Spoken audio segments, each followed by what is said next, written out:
napakarami pong grounds to file a case on Yusek Claire Castro for libel at based on the advice po of Attorney Topacio, pagpaplanuhin natin pa po ang iba pang mga legal na hakbang in response to all of these libelous statements.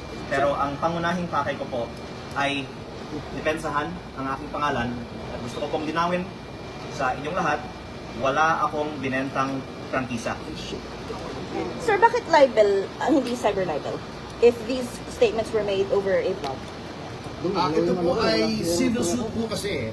Yung cyber libel is in connection with the libel law under the revised penal code.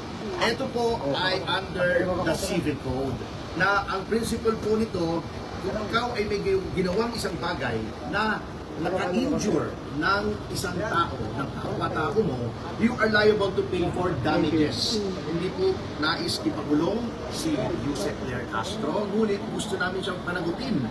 Unang-una, sapagkat may ginawa siyang mali para sa aming opinion, at pangalawa, to vindicate yung good name and reputation of my client na sinira po niya with malice. Kasi, kanina po, natanong niyo kung hindi ba may freedom of expression? Yes, but that is not absolute.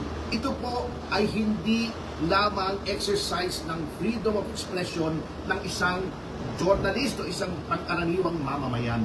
This is a targeted attack against Congressman Levisque for being a critic of the government. Kitang-kita po natin yung pattern. Inumpisahan po ni Ombudsman Boyeng Remulla na alam po naman natin na utang niya ang kanyang pagiging ombudsman sa pamimilipit at pagpabraso ng Malacanang. Nilabas yung maling issue na binenta daw yung prangkisa at sinundan niya ito bilang spokesman ng presidente.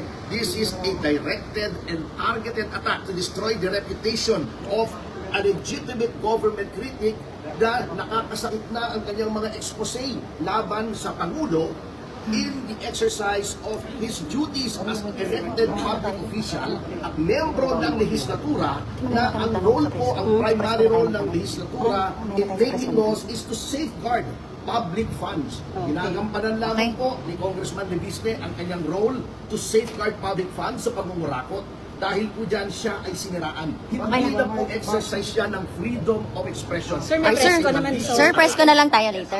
Para makapag-file na kayo. So, File na lang tayo tapos. gusto ko lang pong linawin na we will have more time. Yes, Pero- thank you.